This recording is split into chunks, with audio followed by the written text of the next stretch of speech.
Press the button. Make sure I have that muted. Lovely. And then I guess we do the posts saying that we are online. On live? I don't know.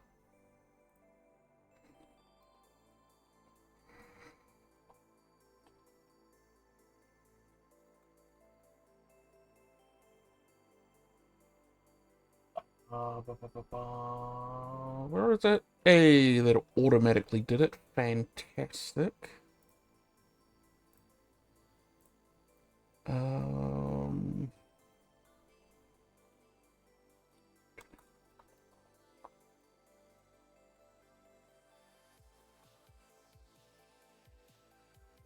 Alright, fun to run and fun to play.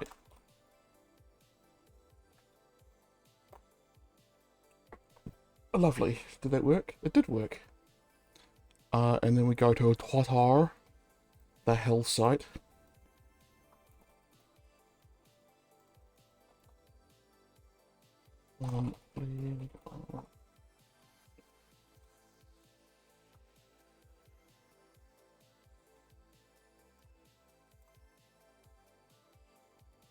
Post that, post that, post that. Da da da da da.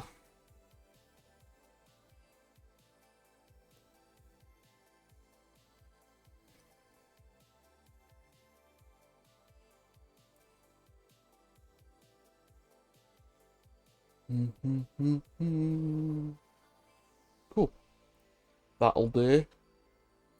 I don't know why I did that voice. It's a terrible voice. Alright. Hello. It's a bit of a preamble. Every time I stream, which is very rare, every time I stream, I don't do the posts first. I do it. Fuck it, I do it live. Welcome everyone. The thing that we do, that I like to do, is Homebrew. Homebrew 5th edition. You guys all know which 5th edition that is. Easily hackable one.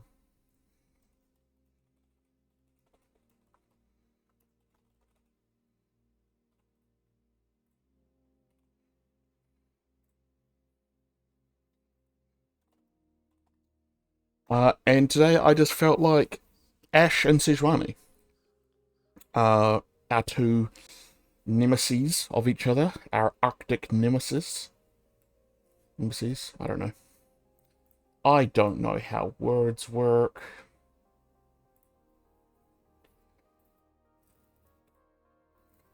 Can I do this? No, not that. We want this. Lovely. Hopefully that's all working. So, one of the main philosophies that I have whenever I'm doing this is it needs to be fun. Fun to fight, even if they're trying to kill you, but also fun to run, because otherwise the DM's just going to be sitting there going, okay, make an attack roll. We want to give creatures, all creatures, more than just claw, bite. Bite, claw, slash, tail.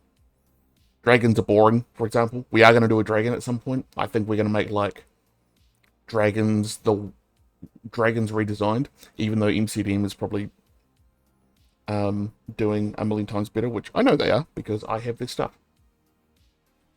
But dragons in 5th edition are just so dang boring. Oh, legendary action to make a perception check. Why not just make it so that they can just do it? Or just give them a really high passive perception. But anyway, what do we have here? What I do usually is I go through the abilities of the character in the game and look at their abilities. And sometimes they become traits. For example, Frost Shot is almost certainly going to be a trait of Ashe. Basically, if her stuff hits you, you're going to get slowed. You're going to get, I don't know, half movement, something like that. Because that's what makes her special. Her special thing is that she has magic ice. Ranger's Focus, I feel like, is going to be one of those things that is like a counter, where the more she attacks, she can then activate, say, as a bonus action, sort of like a resource, like the MCDM Beast Ferocity. Volley's going to be fairly easy. It's a cone attack, nice and simple. Hawk Shot, I don't know how we're going to make that useful for a fight. I think we're just going to have her have absurdly high passive perception. And actually, I'm thinking as a reaction to someone maybe going out of her line of sight, she can use this, and it just negates any stealth that anyone's using. That could be cool. Her ult is probably going to be a full action fire at someone. It'll probably be dex saves, because if it misses and does nothing, that's boring. The situation of I miss, nothing happens next turn is one of my biggest bugbears with D&D. Missing sucks, because sometimes you're just sitting there and it's the one thing you do. What's the thing that you do? I swing my sword and I hit things with it. Okay, well, you miss. Next turn, nothing happens. Well, that's boring. That's boring and unsatisfactory. So let's get started. I'm going to pull this over to my other window. And we're going to go through. Obviously, we have Ashe, the Frost Archer. Alignment, almost certainly lawful good. Probably. Size, medium. She's just a human. She's just a regular human. I don't know about her armor. She's definitely going to have some sort of magical armor. Hit points, we'll figure that out later. Saving throws, she's going to be good at dexterity, and I feel like Constitution, because she lives in such a frigid environment. Skills, what's she going to be good at? Acrobatics, obviously. Stealth, definitely. Perception. Don't know what else, but we'll figure it out. Vulnerable, I don't think she's going to have vulnerabilities. That's much more of a magical creature thing. Damage resistance, I mean, come on, cold. She's probably going to be wearing probably armor of frost resistance, like studded armor of cold resistance. Is probably one of the magic items that you can loot from her if you decide to kill her. Immune, I don't think she's immune to cold, because she's still a human. She's not actually a supernatural creature. So I don't think she has any damage immunities. Condition immunities, I like to think that being immune to exhausted, even though it's probably never going to happen to a stat block, it's very evocative of she doesn't get tired. So let's give her exhaustion immunity. Senses, she doesn't have dark vision, she's the human. But her passive perception, it's going to be something like 18. She's going to have a really high wisdom, because she's like a ranger. Languages, common, and Freljordian, which in this case would probably more akin to something like, in the D&D languages, maybe Terran, because it's like of the earth, and I can imagine her speaking to ice elementals. That would be kind of cool. Challenge, we don't know yet. So we want some traits. TRAITS. Traits. She has Frost Shot. Slows enemies when she hits people with her stuff. We're just going to start off really simple for now. Nice and easy.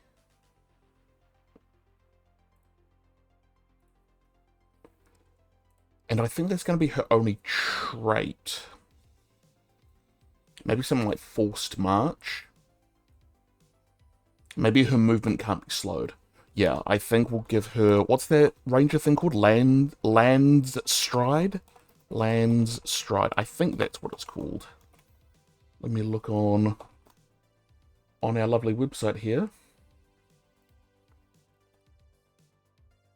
We want to look at classes, Ranger. And what is that thing that they have? Class features. Class features, class features. Yes, it is called that.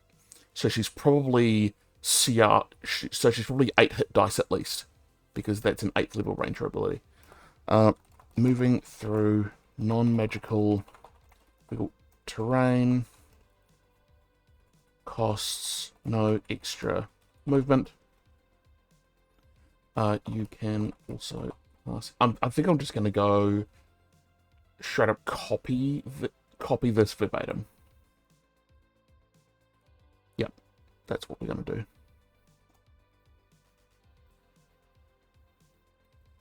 Oh, in addition, you have advantage on 7 throws against plants that are magically created. No, I don't think she has that. I don't think she has that. Good. Actions. A multi-attack. Ashe makes... I think she's going to have 2 Frost Shot. So I think we're going to call her main attack Frost Shot, and her trait is going to be called something like Elemental Ice. Makes, I think, 2 Frost Shot attacks, or 1 Frost Shot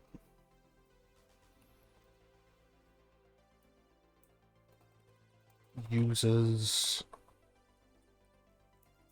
Frost Shot twice, or 1 Frost Shot and 1 of her other actions.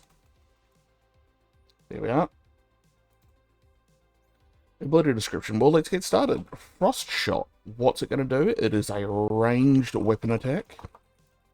I love the idea of giving her something like an elemental ice knife. That would be cool. Attack bonus to hit. We don't know what that is yet. Reach range. Well, if we go and look at our longbow, how far does a longbow reach? Because we'll just use that. That is 150 to 600. 150, 600 range. 1 target, absolutely.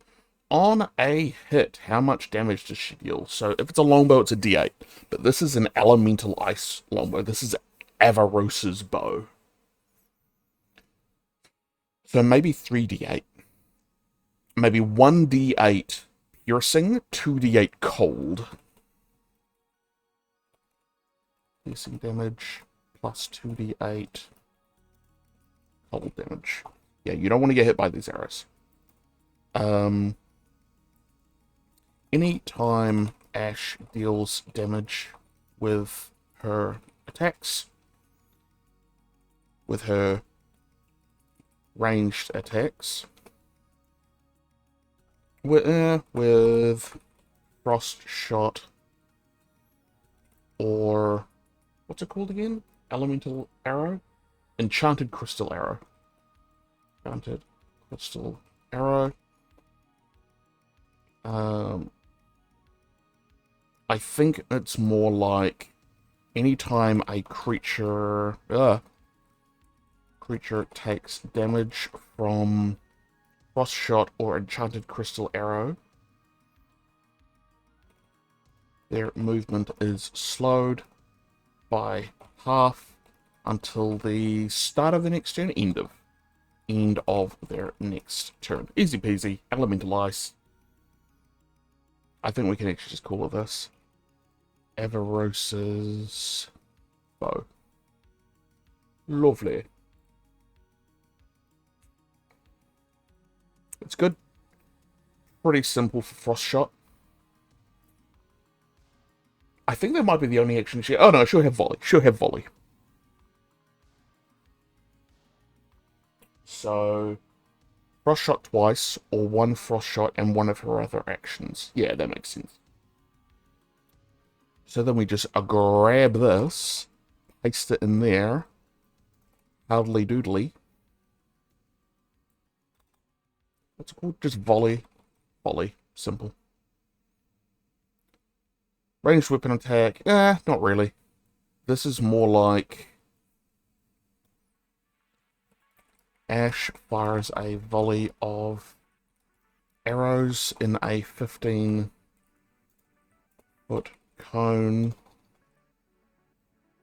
in a direction of her choice. Every creature in that cone, I think of her choice, because her whole thing is that she's super accurate. She's got that thing where it says, no, put that apple on your head. Oh yeah, she can hit that arrow from like 600 feet. She's really good. Every creature in that cone of her choice. Of her choice in that cone? Yeah, I think that makes more sense. Must succeed on a DC XX dexterity saving throw or take.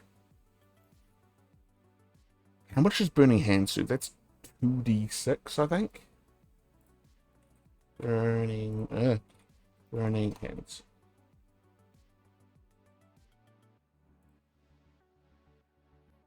It is 3d6. Yep.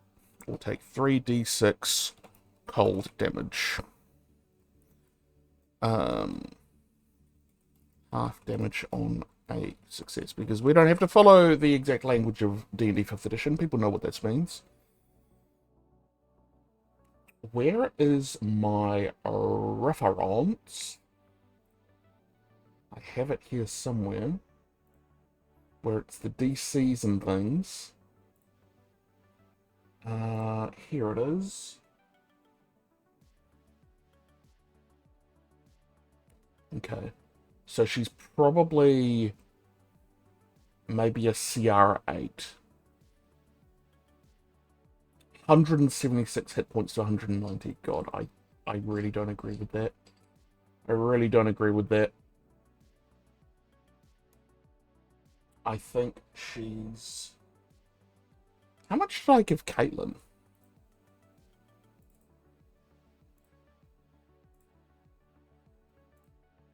There she is. I gave Caitlin very few, and I made her a CR5. And I severely dropped her health. Which I don't know if that's a mistake or not. I'm sure we'll find out. Okay. We'll make her... We might make her a CR5.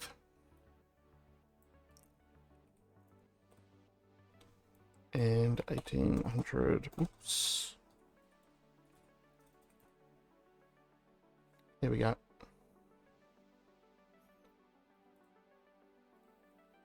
Okay. Because I've been wanting to work on more small characters who aren't some godlike being.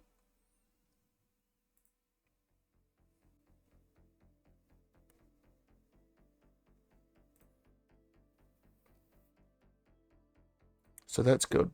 That's fine. Half damage on a success. Yeah, that's fine. Oh, we need to give her Ranger's Focus, which I think is going to be a bonus action.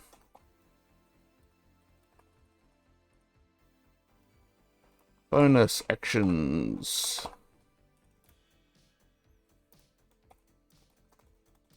Let's just grab a bunch of these and go, meow. Whoops. Nope, that's not what we want it to look like at all.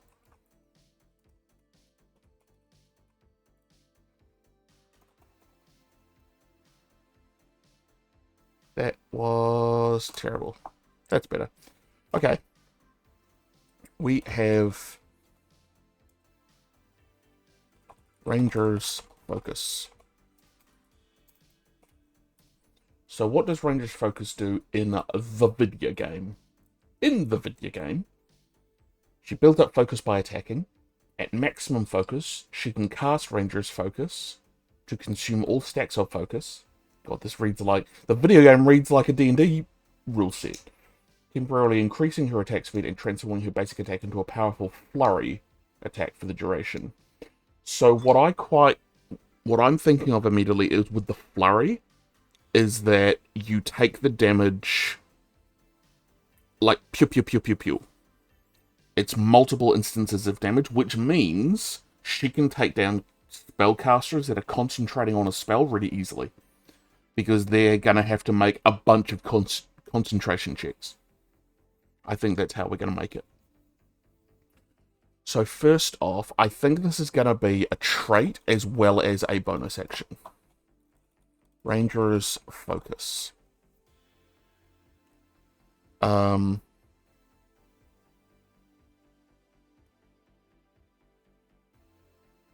need to stop saying I don't like it. Each time Ashe deals damage to an enemy with a ranged attack. Why is that telling me that a ranged A isn't a real thing? That's very strange.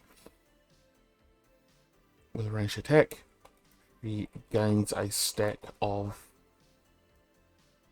He gains 1 focus. When she reaches... Sorry, I just have a nail that's being a bit of a pain.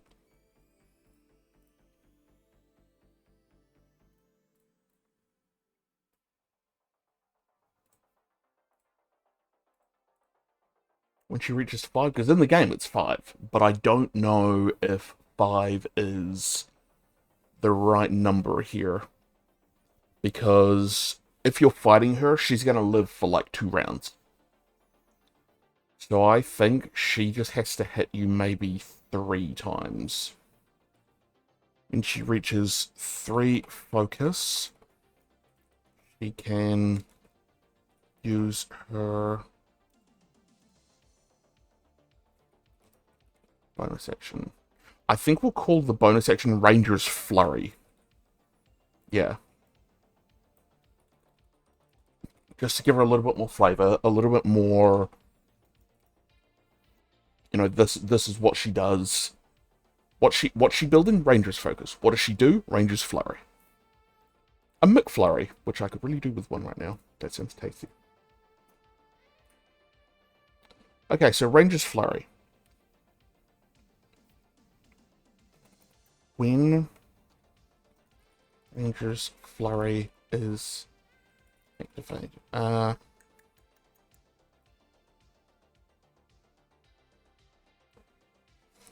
for the next...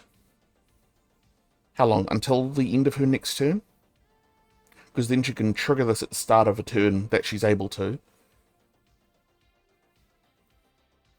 And then... Yeah. Until the end of her next turn, Ashe's attacks... Let's see, so what does it do? Increases her attack speed. Ashe can make 1 additional frost shot attack on her turn, and the damage she deals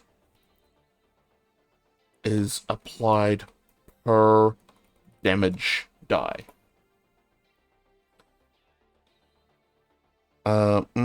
Does that make sense though? And the damage she deals...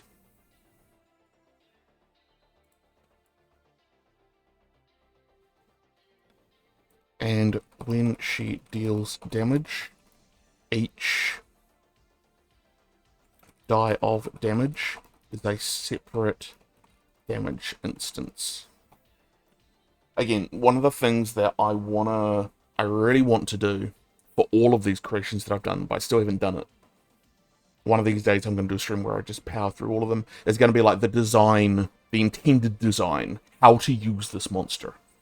I say monster, stat block. How to use this stat block. In this case, you want to build up Ranger's Focus for Ashe, and then shoot at the spellcasters. Because then, if you're dealing 3d6, you deal a d6, a d6, and a d6. Her ability. Hey, what's up, Nova? What up, my man? Shit, it's been a while. I hope you're doing alright.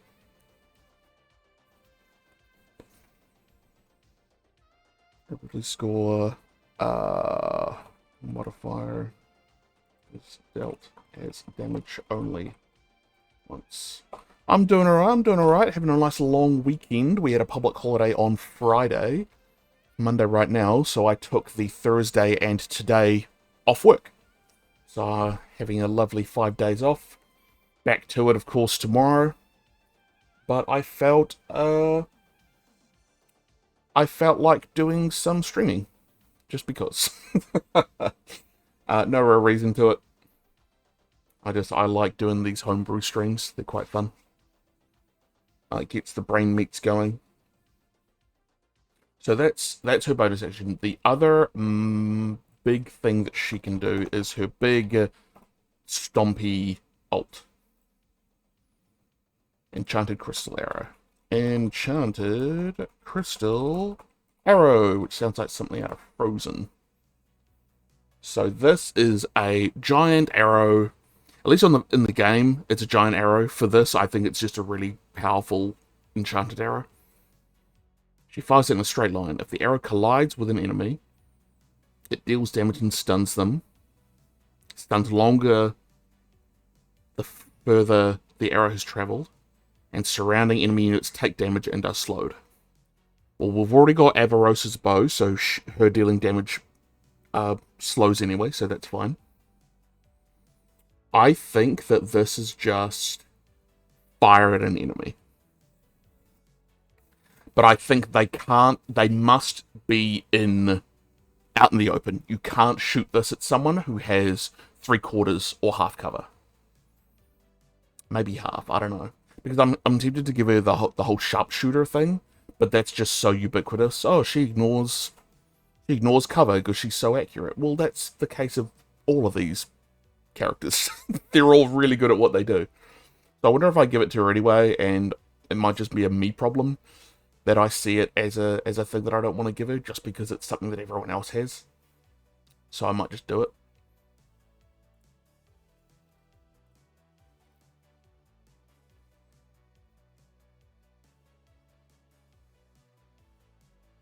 This is some nice music. Ferris Malik. Oh, he's got some cool stuff.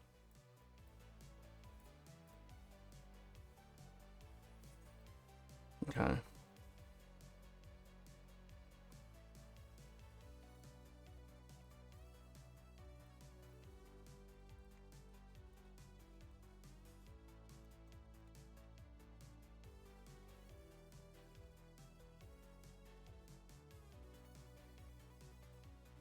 He's gonna do that. Shameless.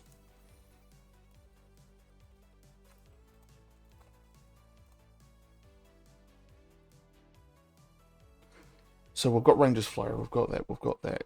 How are we going to do Enchanted Crystal Arrow? I think we are just going to make it target someone, shoot at them. If you hit them, a bunch of stuff happens. But I think it's going to be maybe like, what's it called? Ice Knife, I think it's called. Where you just fire it at a location and then it detonates. Yeah.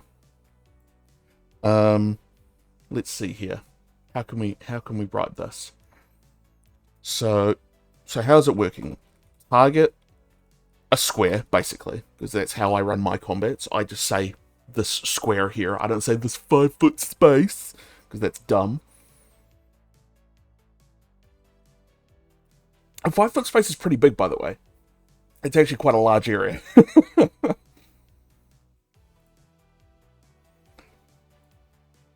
Target a square, target a space. So the center creature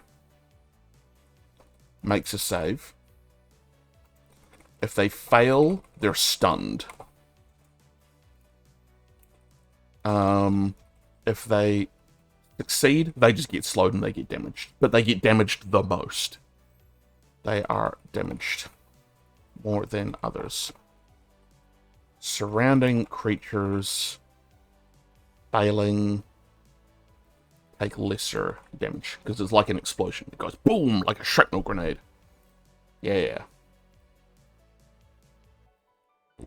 Okay, so now that we have that in mind,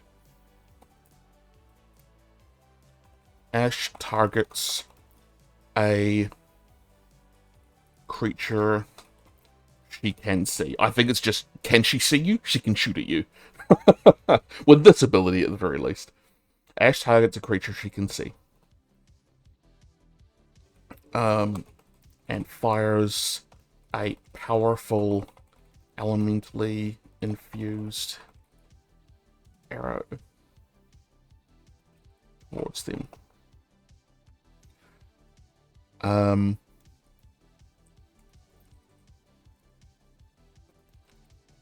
target creature and all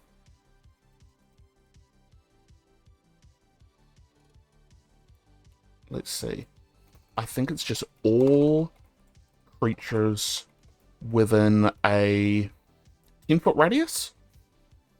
Yeah, 10-foot radius is pretty big, because that's 20-foot diameter, if I remember my geography correctly, which I probably don't. 10-foot radius must succeed on a DC XX, probably dexterity. Must succeed on DC XX dexterity saving throw. I gotta stop saying I need to stop that.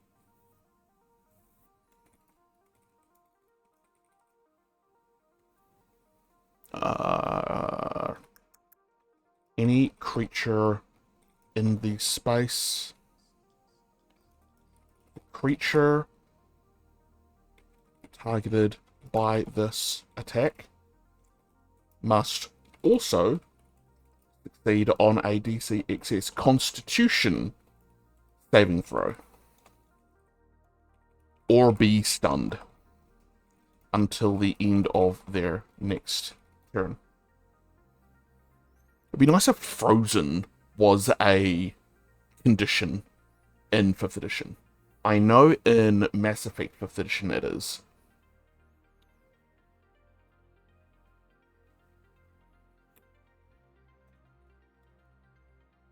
Any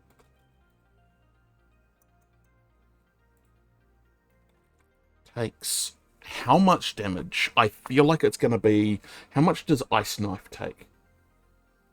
It deals D10 to the center and 2d6 to the surroundings. So because this is her ultimate ability, she can only use it once. So we're going to make this 1 per day. That would have been bad if she can just keep firing this every turn. No, she's going to use this when she's in danger.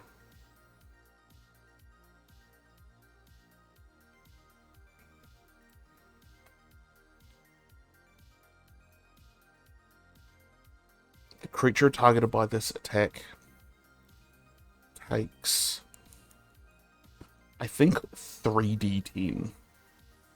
Because this is essentially, this is going to be like a 3rd level cast.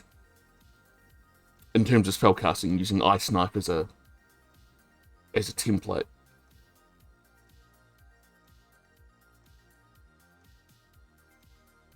Because Ice Knife increases the cold damage by a d6 for each slot level above first, and since she's a CR5 creature, yeah, that would make her like a 5th level caster. Yeah. 3d10 cold damage. They fail their dexterity. The creature targeted by this attack must succeed on a DC XX dexterity saving throw or take 3d10 cold damage. Additionally, They must also succeed on a yada yada yada. All creatures within a 10-foot radius of the arrow, when it impacts of the creature targeted? Yeah, sure. Targeted by this attack must succeed on a DC XX dexterity saving throw or take 3d6 cold damage. That's pretty good. She needs a reaction. Reaction! Why is that not splitting? Oh, it's doing that thing that it does. That's very upsetting. Can we do this? Maybe.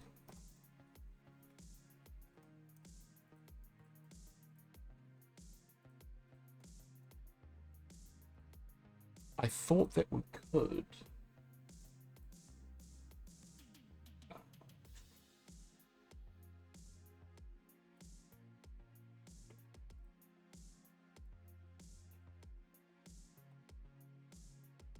Okay, so we'll go save and then refresh. Maybe that'll fix it. Hey, it did. Wonderful. The joys of refreshing the page. I think we actually want to move the bonus actions over. I think that's what we want to do. We go... Grab that. Whoa. Yeah, this is really wacky. Hey, there we go. That's better. Yeah, because then they're traits and actions on the left, bonus actions and reactions on the right. Reaction. We want Hawkshot. Hawkshot, is that what it's called? Yes. As a... When a creature leaves Ash's line of sight, she fires an elemental hawk spirit into the air. She gains... Her passive perception becomes whatever it is plus 20. I think that's what's going to happen, because I really like the 3.5 design of not making it guaranteed, but it may as well be guaranteed, but it looks cooler on the page because numbers are fun.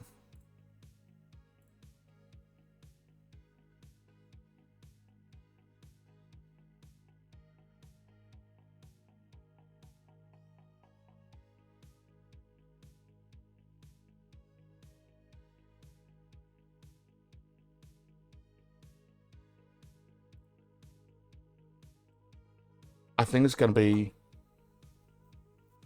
Well, where's that reference? Reference sheet, where are you? There you are. So a CR5 creature has a +3 proficiency bonus. Yeah, okay. I feel like making her a CR8. But I don't think that's the case. I think she's going to be like CR6. Yeah, I think she's going to be CR6. Which means she is worth that much. Sorry, Caitlin, she's worth more than you are. So hit points are going to be 146 to 160? Really? Yeah, alright. Speed's going to be 30. She's just a human. And her ability scores, I think she's going to have like a 12 of that. So +1. Her dexterity is definitely going to be like an 18. +4. Her con is going to be a little higher than usual. So I think we go 16. Her intelligence, she's more wise than anything else. So I think she's going to have like an 11 there. It just feels right. Her wisdom is going to be like 16. I think maybe her con is 15. And then her charisma, like, she's a leader, so let's say 15. And that's her +3. And she's going to have perception proficiency, so she has a, what is it, 10 +3 +3, which means her passive perception is 16. Her passive perception increases by, whoa, what did I just do? I zoomed out. I zoomed in. +20 until the end of her next turn.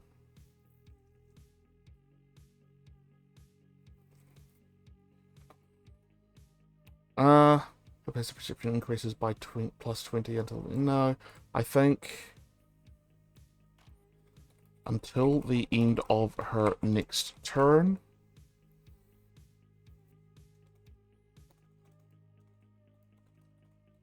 She cannot be surprised.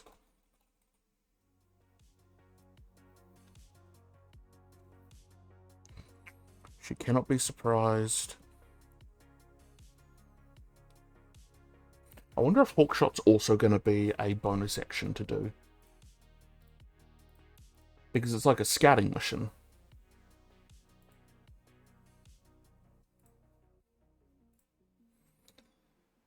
She cannot be surprised, and her passive perception increases by +20. No. While I do like the 3.5 design, it doesn't quite translate as well. So I think she cannot be surprised, and she can see as though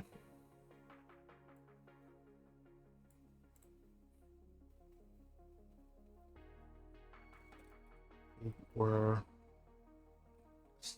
60 feet above the ground. Yeah, that's definitely going to be like a GM thing. The GM's just going to have to figure that out. But we are going to give it to her as one of these as well. Hawkshot. Ash fires an elemental hawk spirit into the air. For the next minute. Yeah, so when she uses the bonus action, it lasts longer. Because that's generally not the sort of thing that she uses in combat. The next minute, her passive perception increases by +20, and she can see as though she were 60 feet above the ground. Yep. Yep, that'll work. And I think that's it. Where's some Ash art?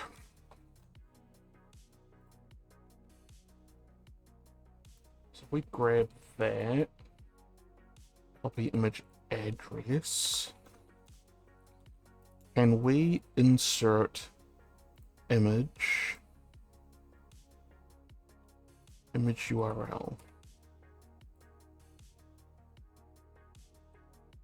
Oh wow, really?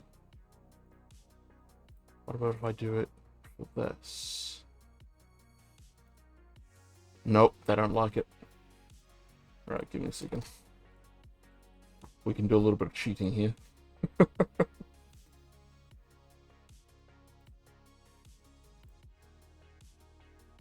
Ba, ba, ba.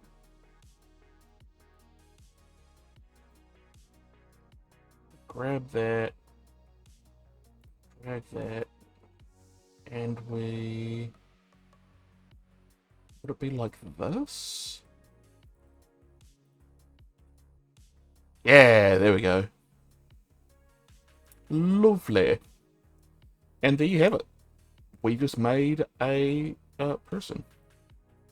We didn't do an amazing job of that. I don't know how to spell exhaustion, apparently. Oh, her DCs and stuff. Die? What am I doing?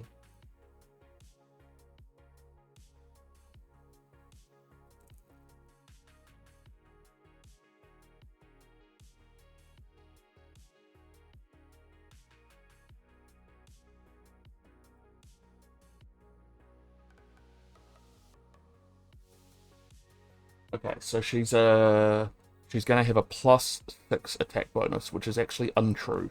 She's gonna have a 4, 5, 6, 7 attack bonus. Ba, ba, ba, ba.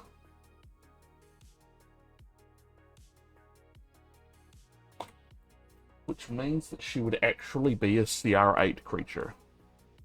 That's fun. She's very dangerous to take on.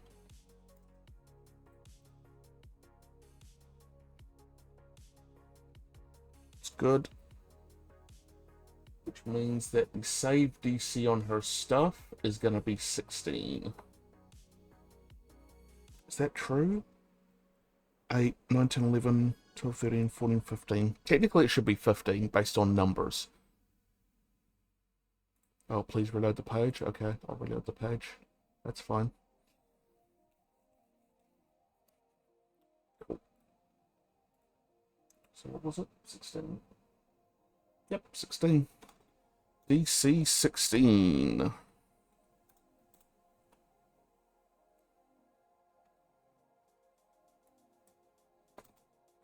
DC 16, DC 16, yada yada yada.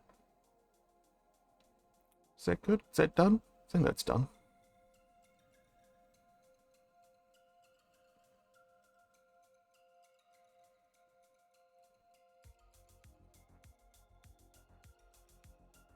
Cool, cool.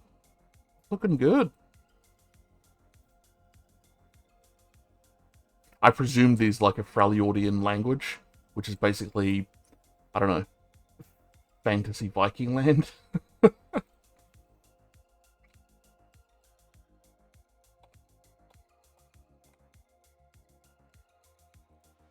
Okay. I think that's it. Oh, we haven't fully done her hit points. So to get to...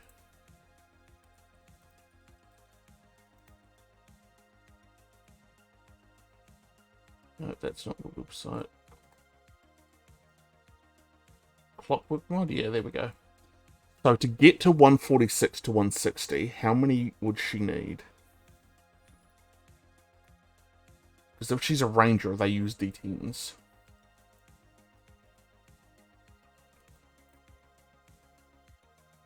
Wow.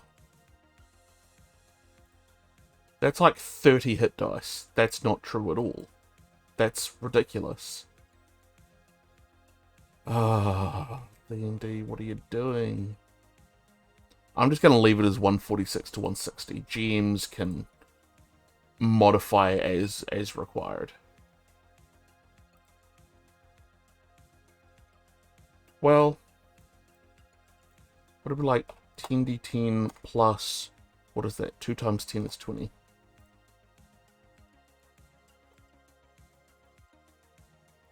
Yeah, that's still like 25 hit dice. 23d10 plus 20. Well, what's...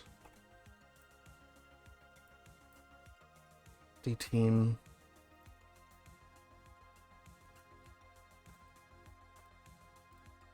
That's 46. So let's say it's 40. 20. Not quite. 18. Bring that down to 36.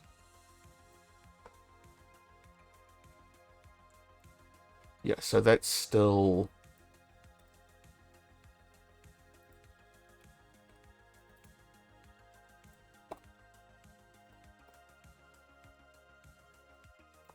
$19, 38. Yeah, so that's like 19 hit dice. That's wild. So we're just gonna do that. 19d10. Whoops. 38. And we're gonna make that 142. That's what we're going to do. That's what her hit dice are, apparently, for some human. And we're going to go... What sort of armor is she wearing? Because her AC should apparently be 16. That makes sense. Studded leather. So it's 12 plus 4, 16. Okay. So we're going to go like this. Armor. Studded leather of cold resistance.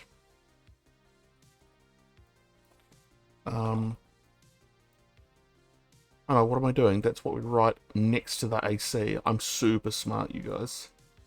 I know exactly what I'm doing.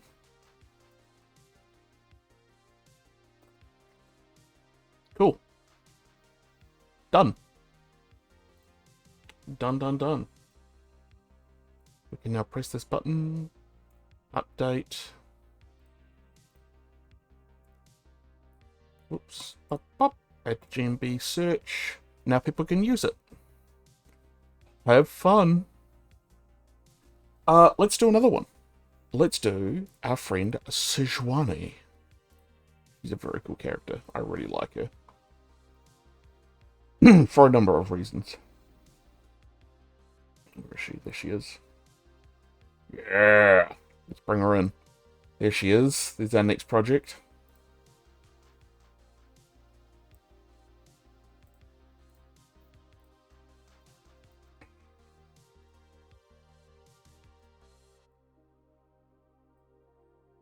Okay. There we go. Library. We go like this. Create. Sejuani. Winter's Wrath, I think her name is. Fury of the North. Fury of the North. Boop. No, we don't want to use that, and we don't want to do that just yet. Get rid of all that. Add in monster block wide.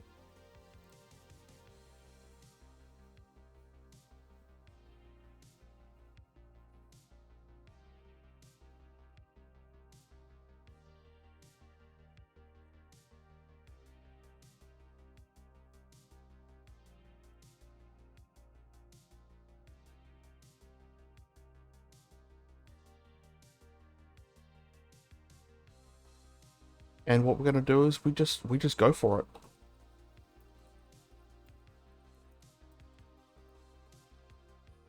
Size is medium. However, I think we need to do 2 step blocks. This is probably... I think she's like a chaotic neutral. Because it's all about that strength. For her, I want her to be like a CR10. Like, really dangerous.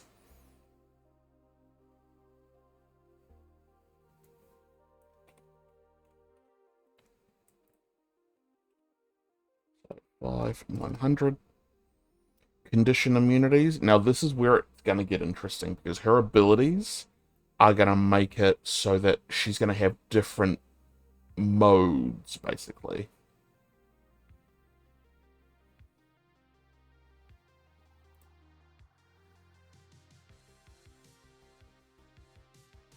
So, her trait... Skills are definitely going to be athletics, survival.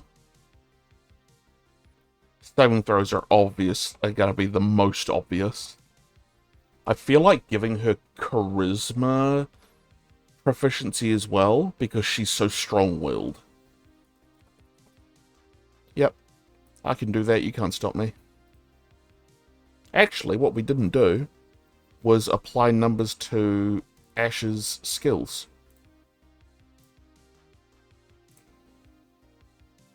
So let's do that. Her dexterity is going to be +7. Constitution is going to be +5. Stealth is going to be +7. Perception is going to be +6. Acrobatics is going to be whoa. +7. There we are. Lovely. Save. So she's going to be a high strength, high con, and I think high charisma. Yeah, not very dexterous.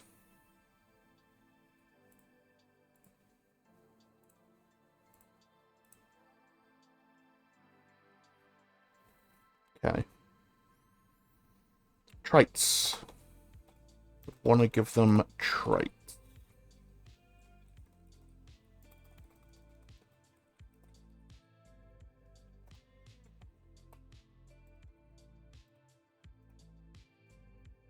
She has Fury of the North. So when she's out of combat, which I don't think is going to be a thing here, she gains Frost Armor, which grants her armor and magic resistance and immunity to slow. Frost Armor persists for a short time after she takes damage. I think this just gives her damage immune. Damage immunity, cold. Condition immunities, movement reduction. You cannot slow this woman down. It's just not going to happen. Yep. Let's see. I think this is going to be while she is riding Bristle.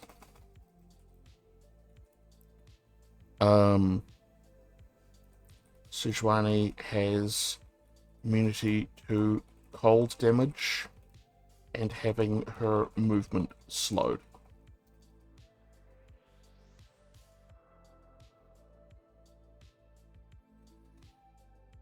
Does that make a whole lot of sense?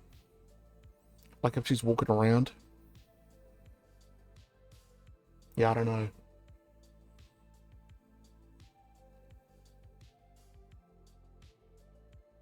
I think she just has it. I think while she's conscious,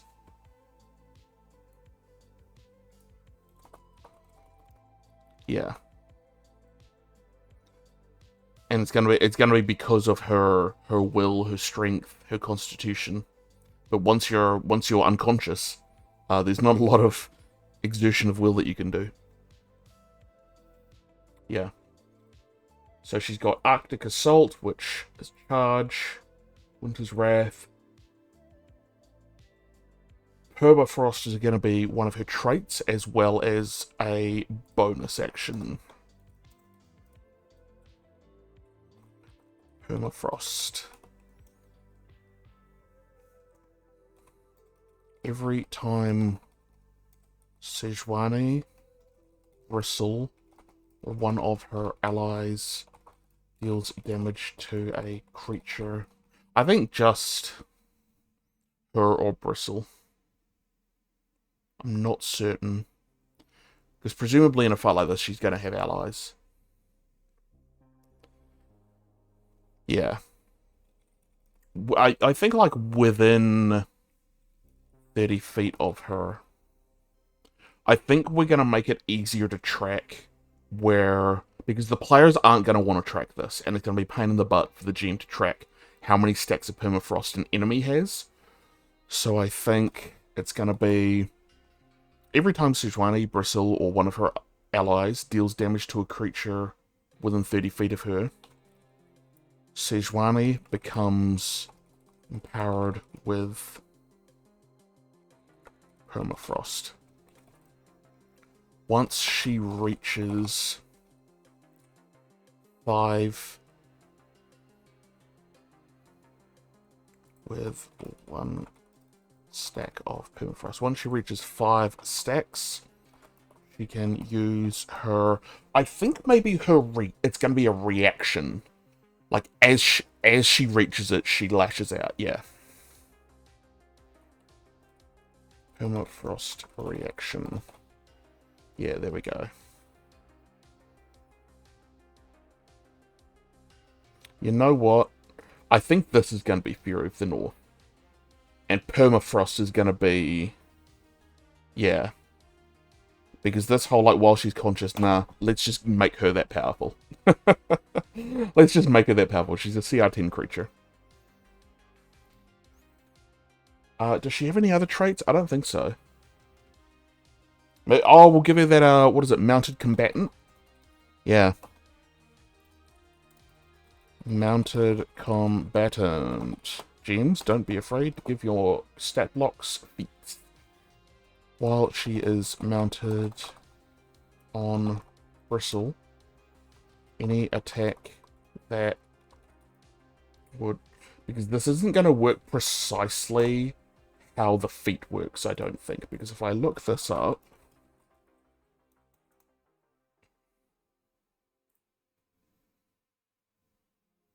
You have advantage on melee attack rolls against any unmounted creature that's smaller than your mount. Yeah. You can force an attack directly at your mount to target you. If your mount is subjected to an effect that allows it to make a dex save to only take half damage, takes no damage if it succeeds. No, we're not going to give it that. Because he's a big target. However, and it's specific, only when she's mounted on Bristle. Her melee Sejuani's melee attacks against any unmounted creature smaller than Bristle has advantage. She's really dangerous.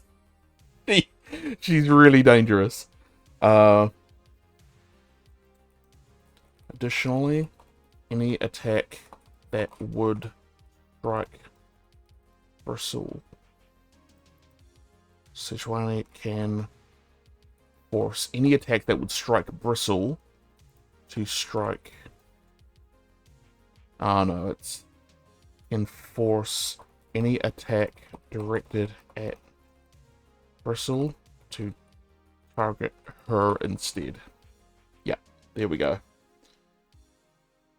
So yeah, that's exceedingly dangerous. She is an exceedingly dangerous individual to get in a fight with.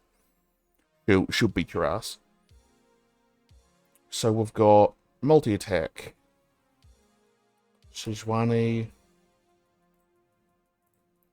uses Arctic Assault once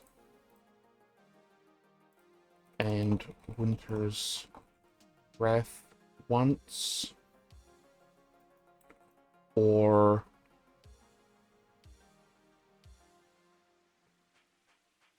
two of her actions, because yeah, she has the decision to use Glacial Prison if she wants, or she can go like to Winter's Wrath, or I think this is just Sejuani uses two of her actions on her turn. Yep. Alright, ability description. What's this called? Winter's Wrath. Attack style is a melee weapon attack. The attack bonus to hit as a CR10 creature is 7.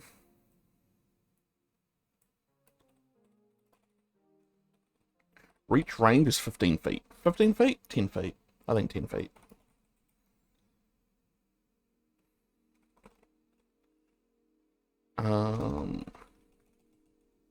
Alright. On a... So this is a special thing. Sejuani swings her flail in an arc, then lashes out in a line. I think we're gonna say... No, yeah, we'll keep it to this. Then lashes out in a line.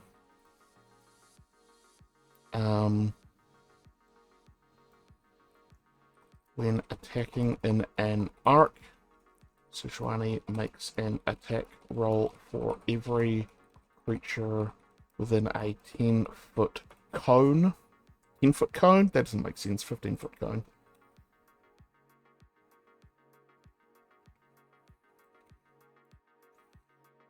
within a 10-foot cone.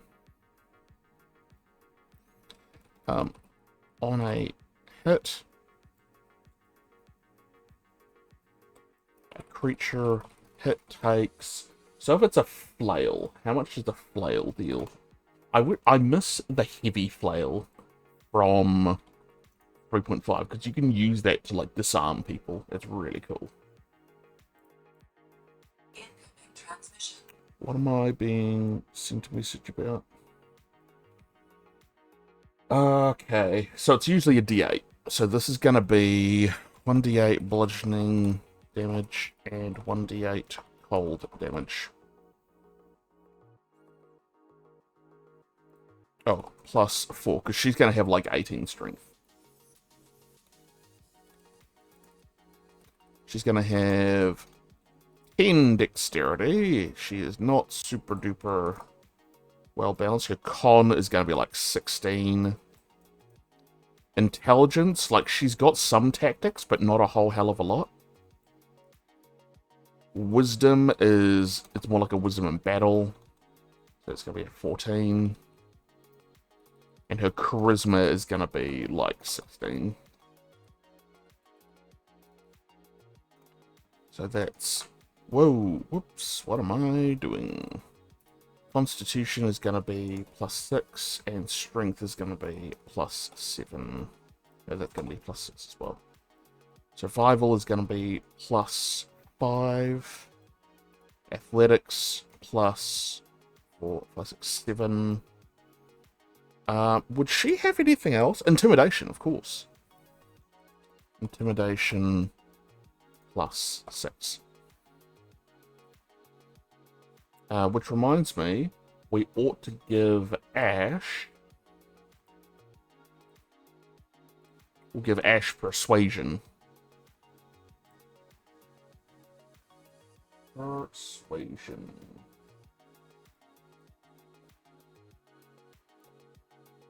Which for her would be plus 5. There we go. Save. Lovely jubbly. Okay.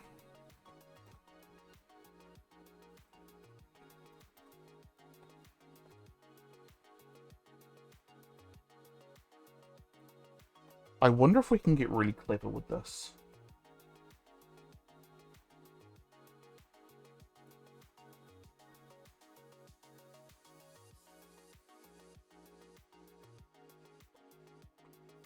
Yeah, I think we're going to go like this. In a 15-foot cone, making an attack roll for each creature within the cone.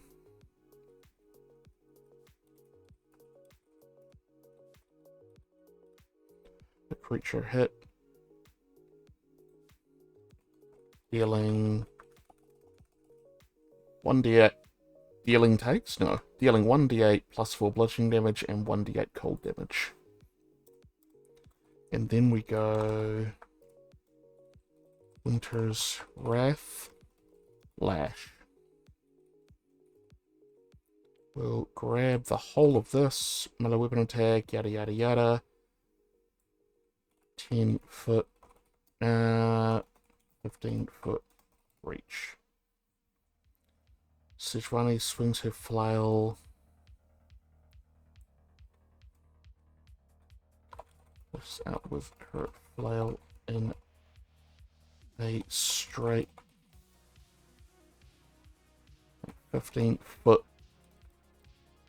line, making a take roll for every... Yeah. Yep, there we go.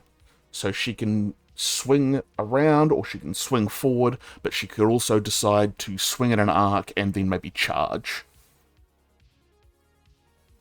Yeah, that's good. That's good. Next is Glacial Prison. Oh, we haven't put an Arctic Assault. I'm stupid.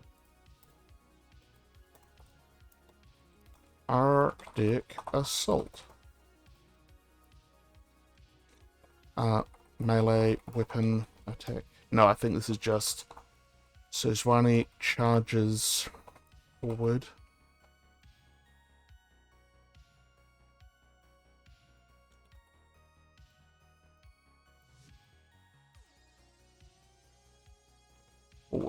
up to 15 feet if she is on foot, or up to 30 feet if she is mounted on Bristle. Does that look like shit? It might look like shit. No, it's fine.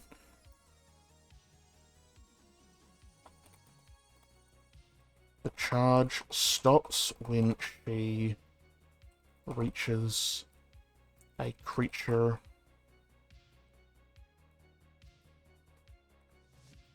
in a straight line. The charge stops when she reaches a creature in the line.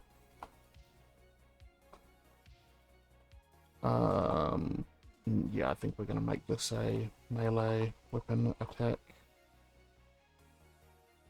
+7 to hit.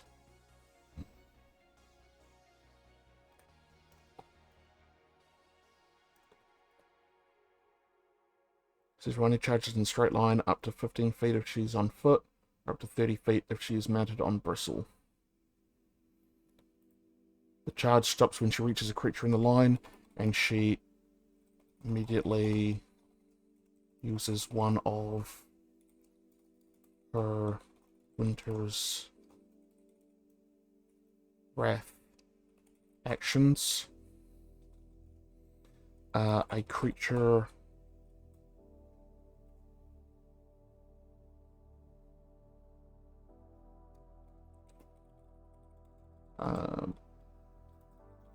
any creature hit by Arctic Assault when Sejuani is charging on Bristle must succeed on a... I think we're going to make this a...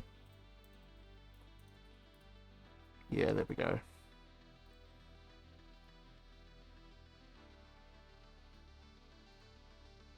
Charging a Bristle must succeed on a... No, I think this is going to be...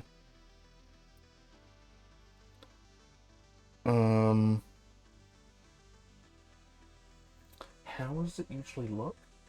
It just looks like that. Okay. Hit.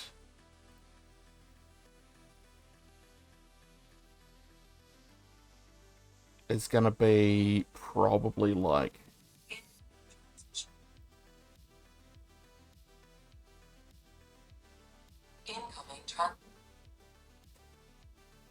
like 2d8 bludgeoning.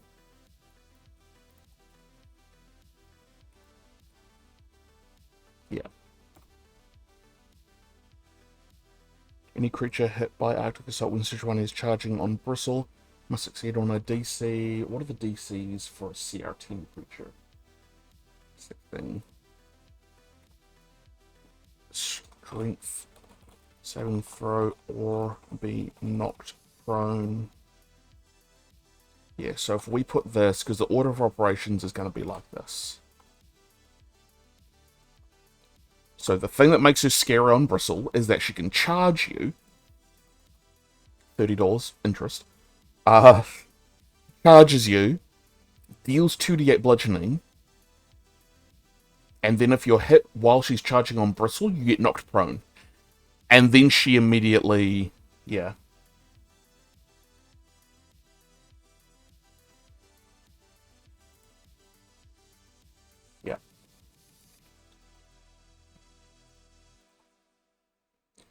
Charge in a straight line. The charge ends when she creatures a... When she creatures a reacher? No. When she... Fuck me.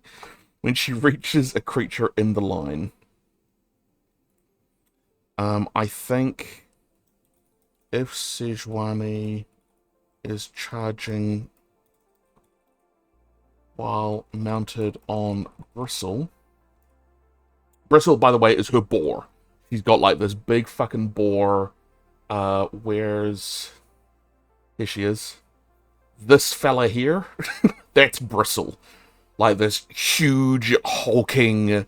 Yeah, so that's who Bristle is, if you didn't know. Where the fuck was I? If Sejuani is charging while mounted on Bristle, Any creature hit by... I think just if you're there. Any creature within 5 feet when the charge stops. When the charge stops, must succeed on DC 16 strength save or be knocked prone.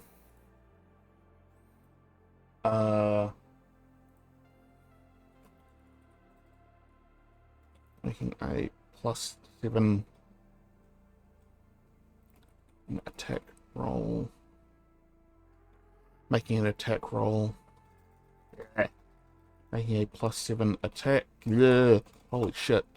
Roll for 2d8 bludgeoning damage. That's better. Okay. Sejuani charges in a straight line.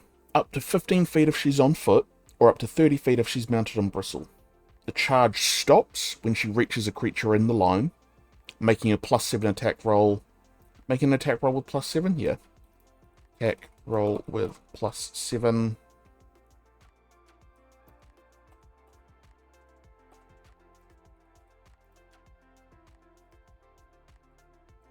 And dealing 2d8 bludgeoning damage on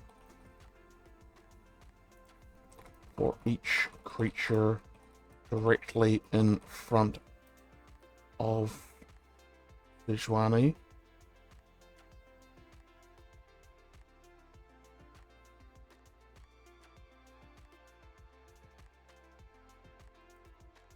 With +7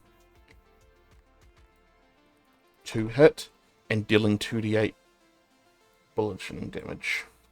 If Sejuani is charging while mounted on Bristle, any creature within 5 feet of Sejuani when the charge stops must succeed on... Yep.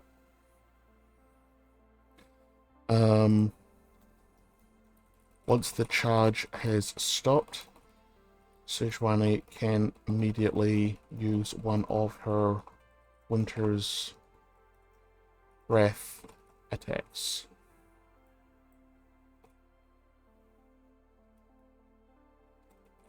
Without...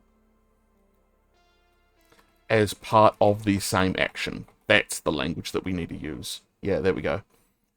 Okay, so, after all that, Glacial Prison, her ult.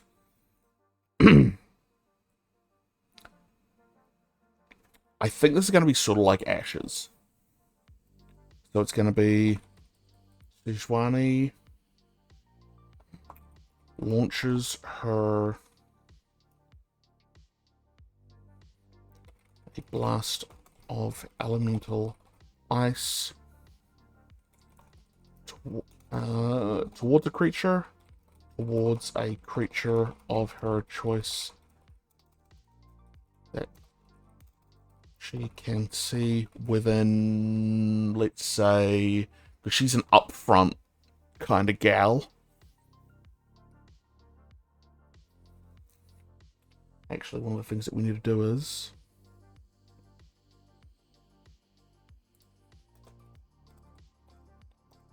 and very important, Arctic Assault does not use any of Sejuani's movement during the charge. So she can charge and then move normally.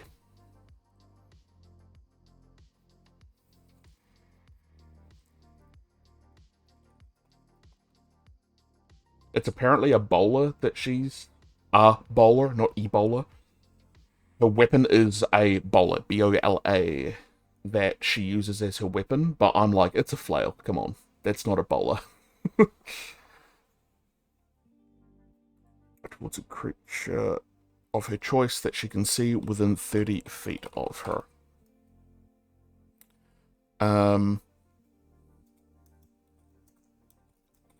The target creature, I think we need to put a...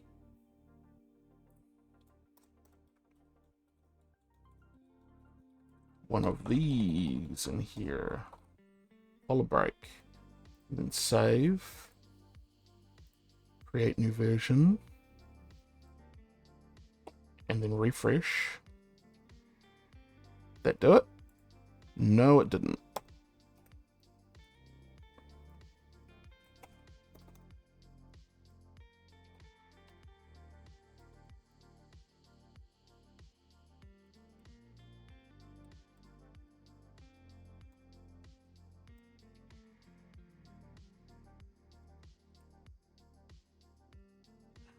Dang it. Why won't that do what I want it to do?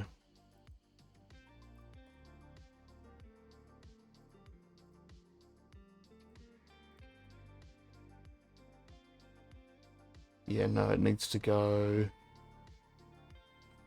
after Arctic Assault. That's where it needs to go.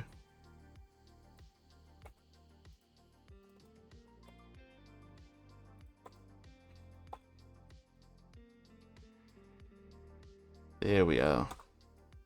Nope, that didn't do it either. Ah!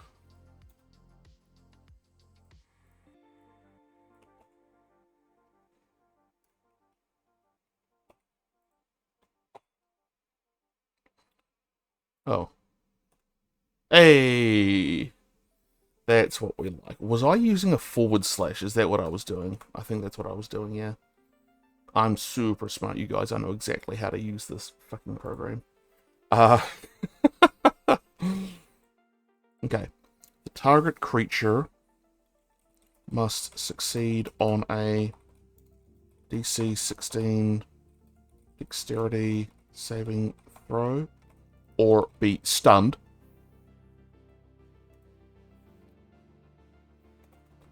Or take, I think this is going to be like 4d8. 2d8 bludgeoning damage plus 2d8 cold damage.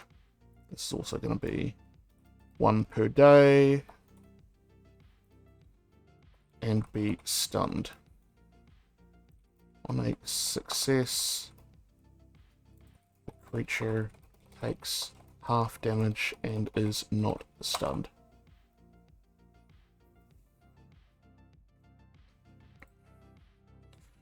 And be stunned and have their movement reduced to 0. No, I think we'll do... On a success, the creature takes half damage and is not stunned, but their movement is reduced to 0 until the end of their next turn. So you can still...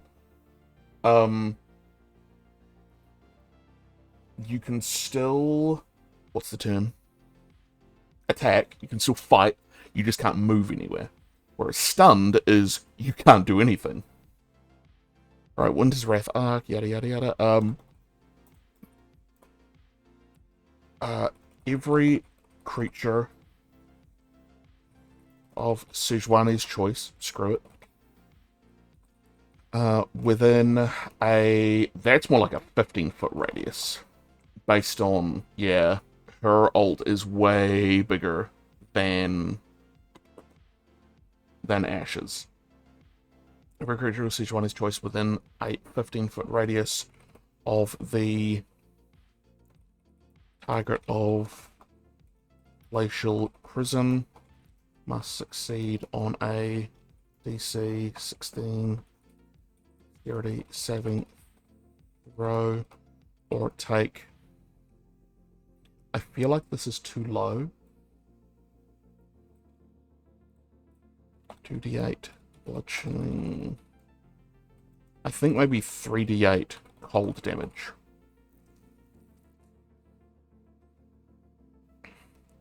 And have their movement reduced by half until the end of their next turn. A creature that on a success. On a success, a creature takes half damage and does not have their movement reduced. Next is bonus actions.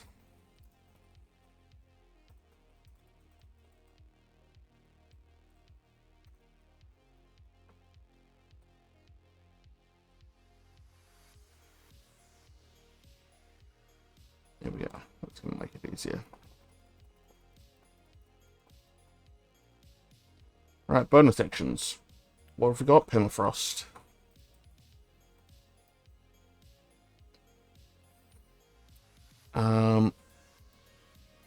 When Sejuani has 5 stacks of Fury of the North, she chooses a creature within 30 feet of her. I think within 15 feet of her that you can see. That creature is grappled, because that means you can't move. Is immediately...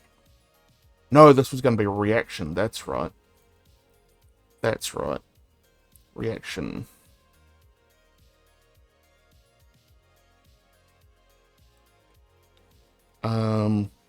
A creature of her choice within 15 feet of her that she can see becomes grappled and must succeed on a DC 16 Constitution saving throw.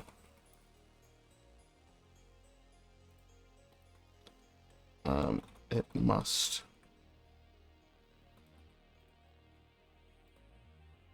No, it's just going to be... Can see...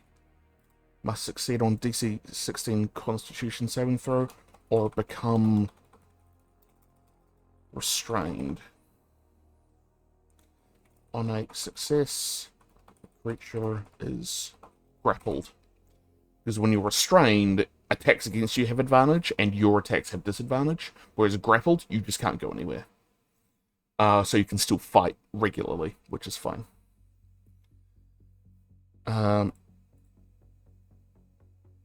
Additionally to this, however, this is what makes it dangerous. If Sejuani... Oh, whoops. Until the end of their next turn. Until the end of their next turn. If Sejuani hits a creature that has been grappled or restrained by Permafrost, this might be a trait.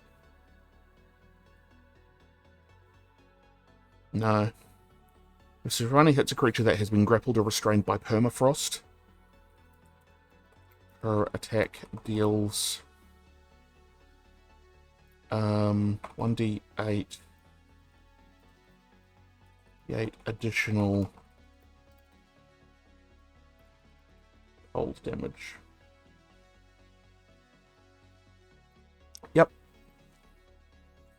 Yep. So bonus actions is kind of hard. Maybe as a bonus action she can mount or dismount.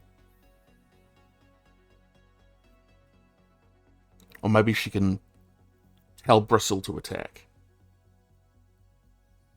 Yeah, I think that's what's going to happen.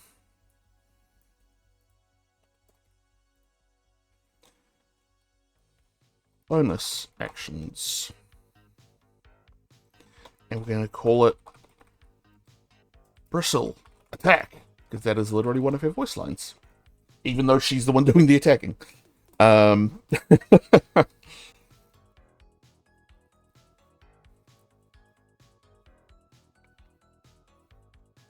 we're going to make this...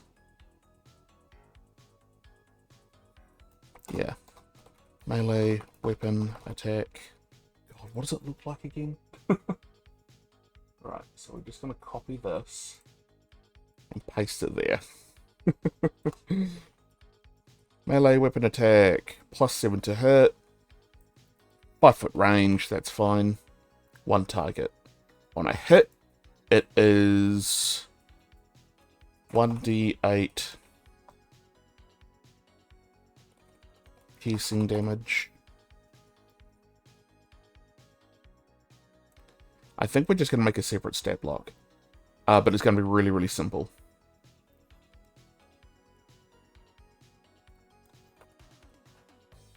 Bristle uses one of its actions.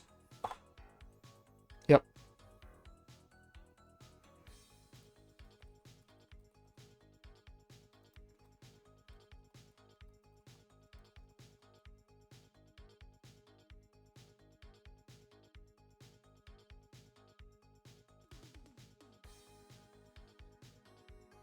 Yeah, there we go.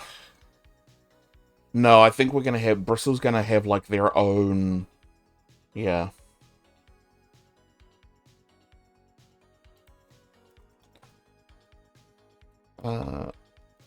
While mounted on Bristle, Bristle does not take a turn in initiative. If Sejuani dismounts Bristle, Bristle takes their turn immediately after Sejuani.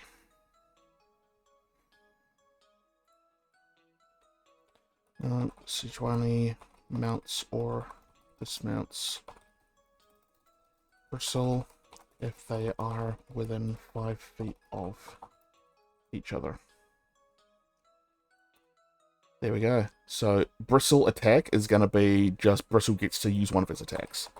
Bristle uses one of their one of their actions. Yeah. And now we're going to make Bristle. So we're going to go like this. Page break. And we're going to make a monster block wide. There we go. Bristle. Winter's Claw? Nah, because that's another of their tribe. Bristle size. It is a large boar. Beast. Alignment. Chaotic neutral. AC. This is going to be a different CR creature. Combat bacon! Yes! The combat bacon. Beautiful. What CR is Bristle going to be? I think Bristle's going to be a CR7. So just, like, basically one tier below Sejuani.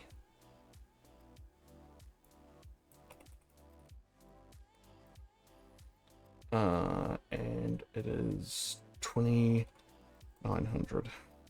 There we go. Skilled athletics. Yeah, athletics, that's it. Strength and constitution.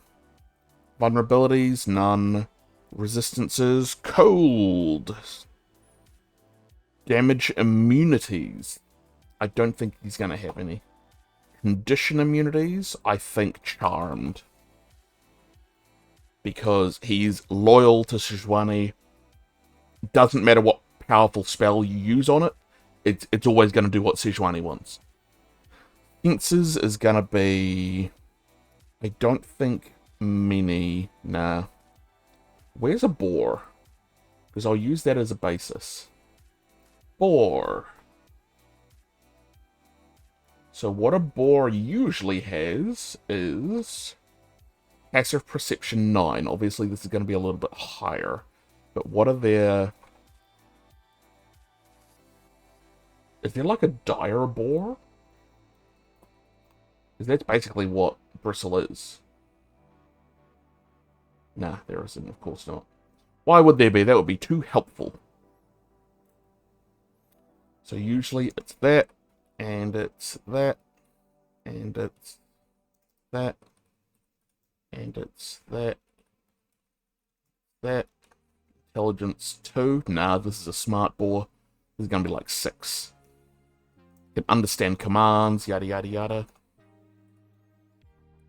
Wisdom 9? Nah, smart boar. Charisma, not a hell of a lot. Nah. -3 charisma. So in this case, the con is going to be, let's bump it up to that. We've already bumped that. We've already bumped that. Its strength is going to be like 16. Like, look at the fucking size of this thing. Dexterity, yeah, fine. It can have 11. We'll just leave it like it is. They usually have charge and a tusk attack. Relentless, that's cool. Yeah, I like that. I like that trait. Traits. I would love to give one of the things that you might enjoy. One of the skins for Sejuani is bear cavalry. Oh, look at that. Oh, it's so cool.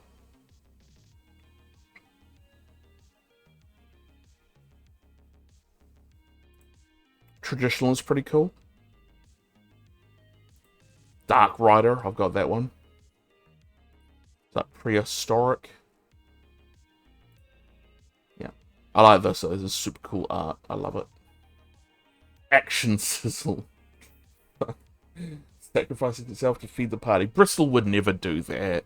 He would sacrifice one of the party to feed the party.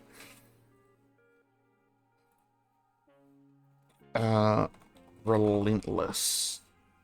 Yeah, that's very, very cool. This takes 7 damage or less. That would reduce it to 0.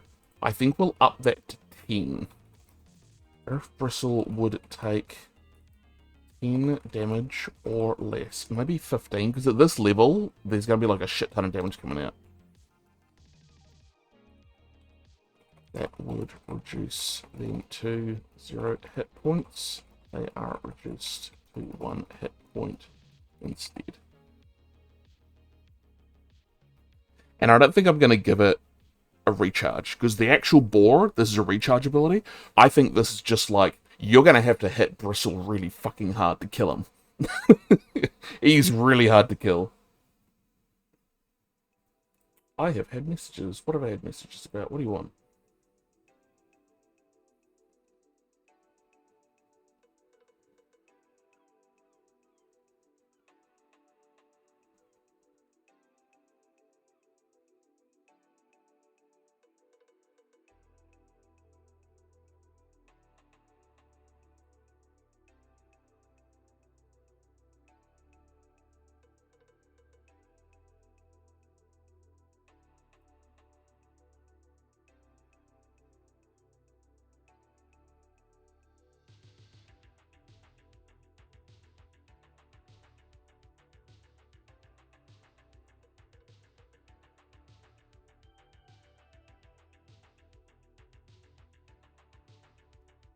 Okay.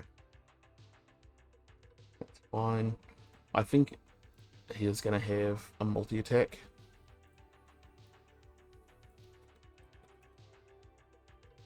Bristle makes 1 charge, makes 2 tusk attacks, or 1 tusk attack. Attack style is melee weapon attack. Tusk. I think we're going to call this Maul. Because just attacking with its tusks, like, look at this fucking guy. He's got like big goddamn teeth. Oh no, I guess it's just tough. I'll just call it Maul. It's easier that way. Because then it's got like, well, how are they mauling you? Could be with his forelegs, could be with his teeth, could be with his tusks. And this is going to be +6 to +6 to hit. Reach range 5 feet.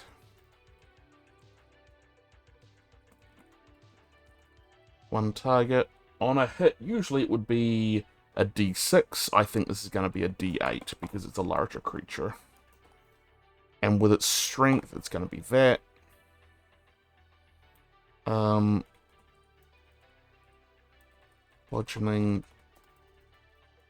piercing, or slashing. Yeah. Sweet. That's good. That's good. That's good. That's good. What else have we got? So strength is obviously going to be +6. Con is going to be +5. That's going to be +6.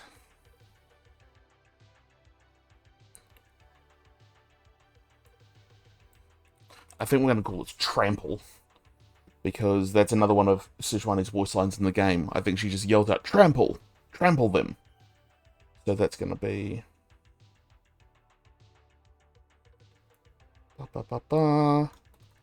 Trample.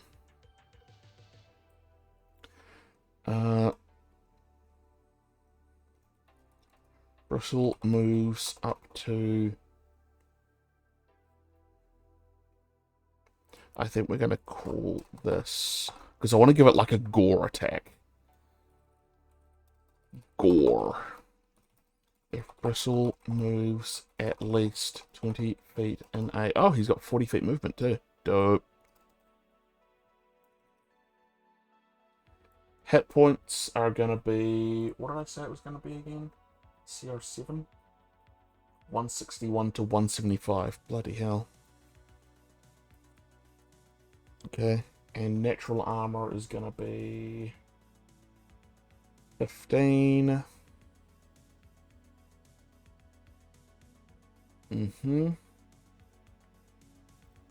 Straight. How do they word their charge?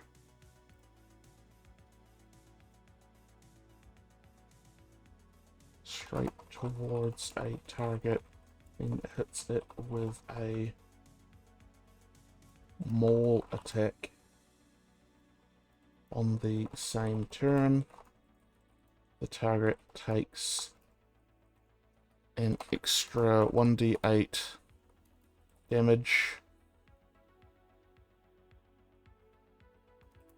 and is grappled.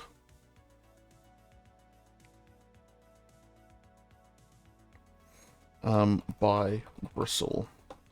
Escape DC. Oh god. 7, 7, 7, 15. Here we go.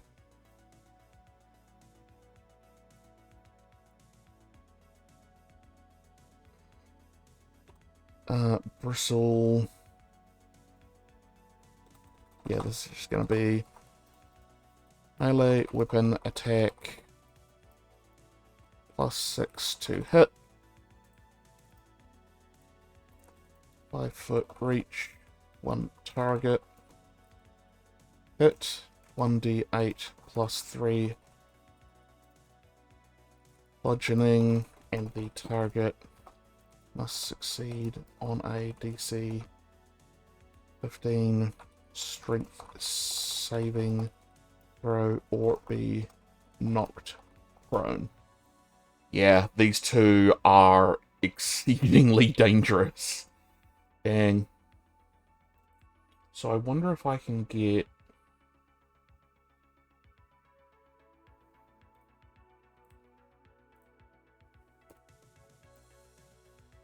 Here we go, image.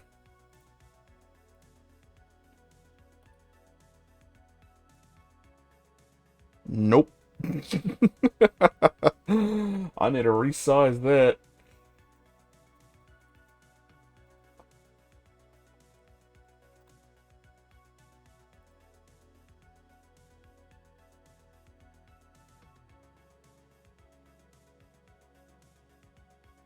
Where the hell? Huh?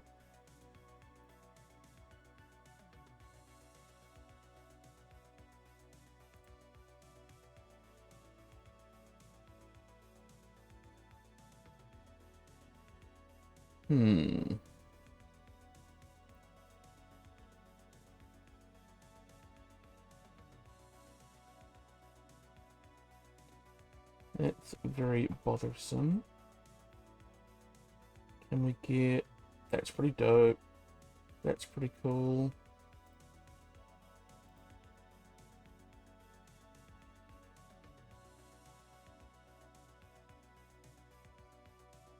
There's none that feature both. There's that. If I grab this, send it there, open and edit in our good friend Paint.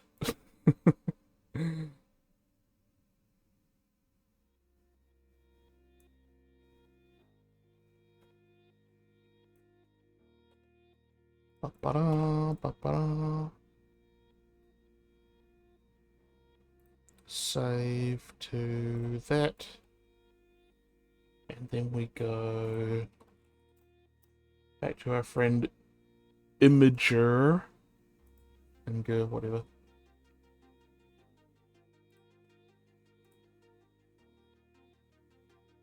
Add images.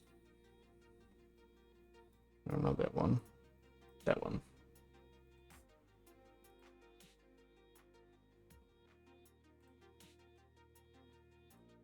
Go to that. We do that. Did that work? Nope. That did not work at all. Ah, looks like we're not going to have art for this one, unfortunately. Unless I do this.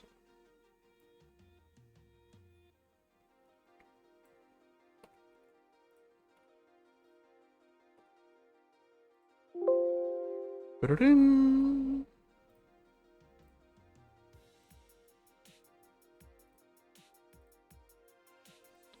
Add.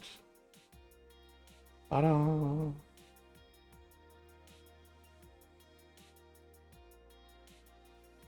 Right, let's try that one.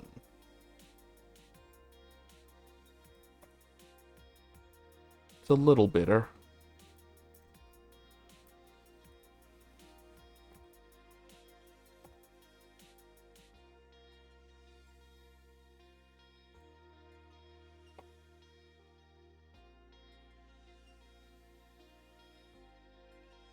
I hate that that's on Bristle because this is just... No, we just won't have art. It's fine. It's fine. Save. Update latest version. There we are.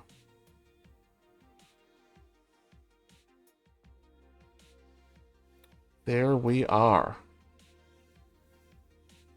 So we have Sejuani. That wasn't nearly as hard as I thought. We do need to do her AC. What is her AC? What does it say that her AC is supposed to have? 17. So what would she be wearing that gives her 17 AC? Let's have a look at our books here.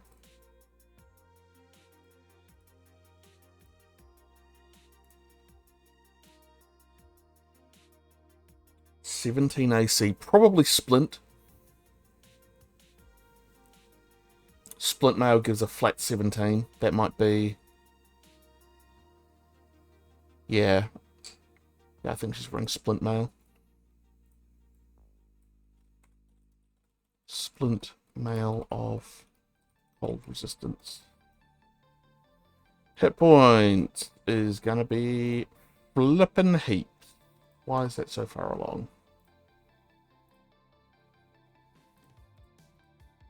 Where's our dice calculator? So she's supposed to have 206 to 220. Good lord.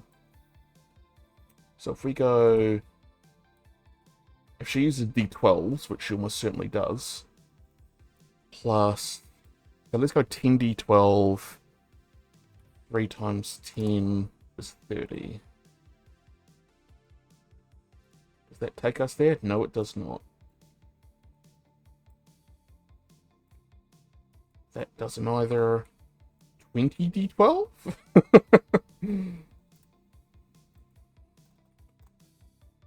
Oh my god, still not. That's ridiculous.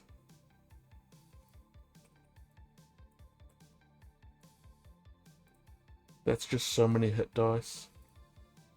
Okay, so this is about right. Yeah, so we're just going to go 199. No, we're going to make it 20d12 plus 3 times 20. So 190. We're going to make it 190. And we're going to make it a flat 20d12 plus 60 is her hit dice. So if you want to roll hit points for her, then this is how many she has. The speed, she's a human. She's a standard, regular, everyday human with some very powerful items. For Bristle, he's a CR7. So it's 161, 175. So if he's supposed to have 161 to 175, he is going to have... How many is that? Let's just use D12s again. What does a boar use? He uses D8s. So I'll make it D10 since it's a special kind of boar. And what is his constitution? It is 12? Yeah.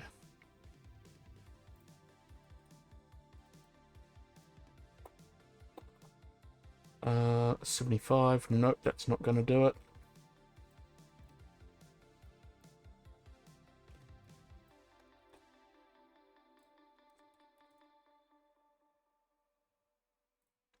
In times. Oops. 30, yep. 112, we're getting up there. What about 20d10? 150. That's fine. That's fine.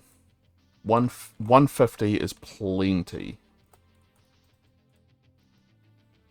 Let's see. We've done that. We've done that. Immune to charmed. Oh yeah, damage resistances. She is...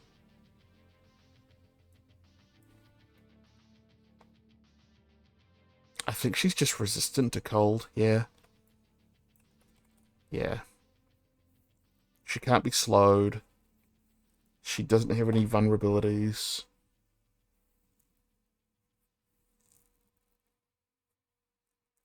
Cool. Multi-attack, she uses 2 of her. Okay, so for that, I think we're going to put that further down so we keep it in alphabetical order.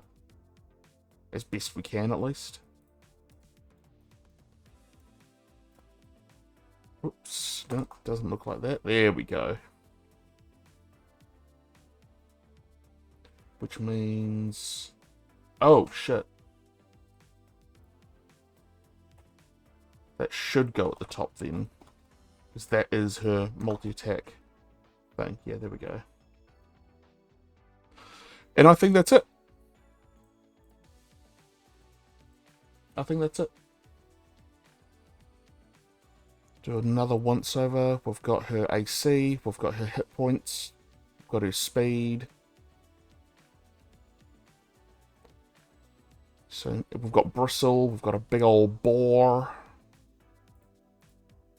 I wonder if we can make all of this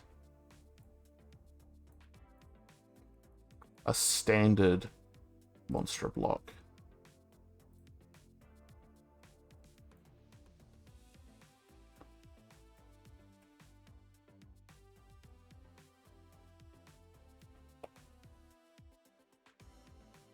And we grab this.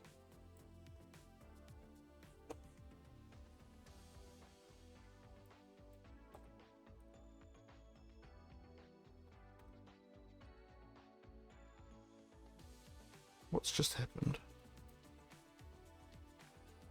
Wow, I don't know what the fuck happened there.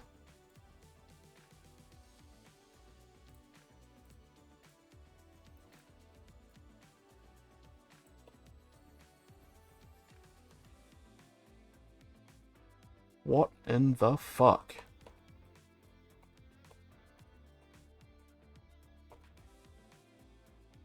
Alright. Page break. Monster block. A regular one, yeah? Got it. Okay. And then we grab these. We grab these. There we go. That's better.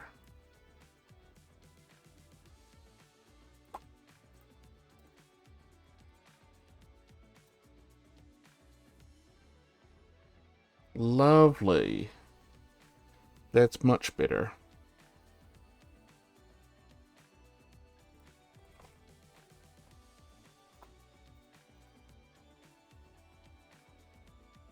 Where's that kind of like splash art stuff? I'm annoyed that that's not there. Where it's like in a sliver, the vertical slice like we got for Ash. Like this one, because I know it's like official art that's there somewhere.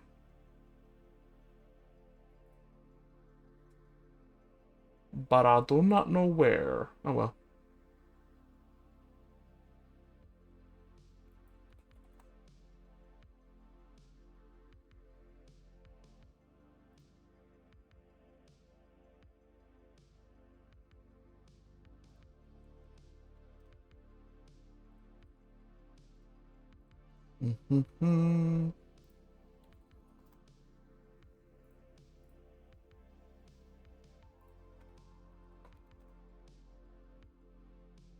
Oh, there just isn't one. Okay, that's fine. So we can close that, close that, close that, close that, close that. And I think we're done. Yeah. Pretty sure we're straight up just done. Cool. Well, we've just made Ash. Make sure that's all nice and saved. We've just done Sejuani.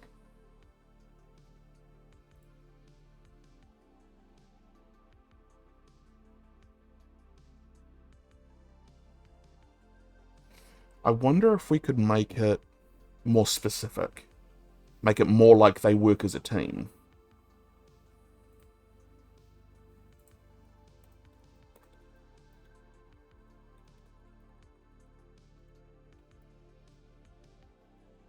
So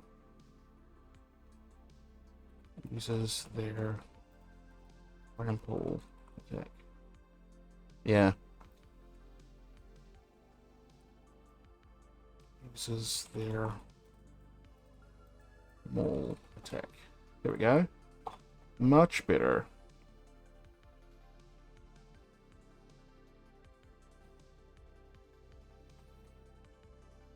Let's see. Mounts Bristle if she is within 5 feet of them. Or dismounts Bristle if he is really mounted. There we go. That's better.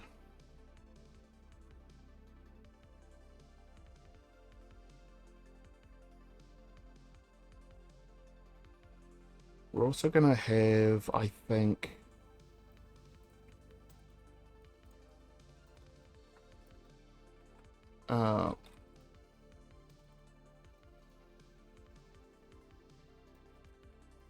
Battle Beast.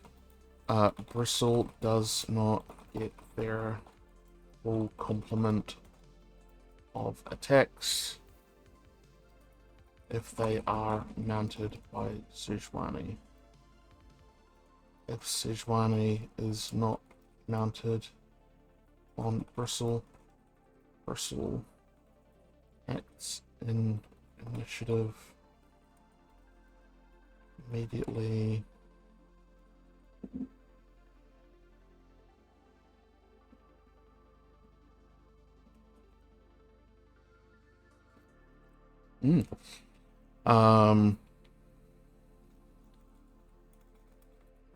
Combat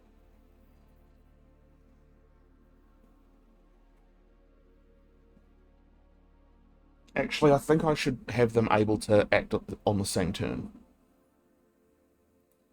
Sejuani is not matched on Bristle. They both act on the same initiative order using Sejuani's count. And I think I need to change that here too.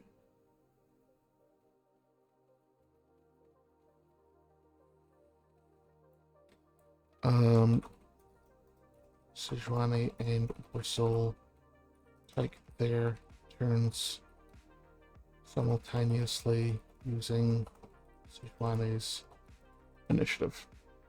Boom! Much better. Now they're much more like a team rather than going one after the other. They can attack at once, which means they can flank, they can, yeah. Yeah, I like it. That's it. I think maybe there's some like mild formatting we can do.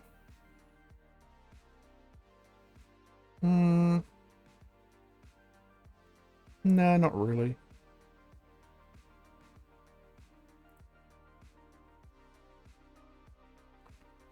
I think we need to do this.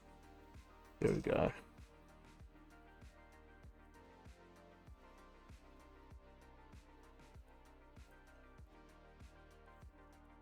Yep.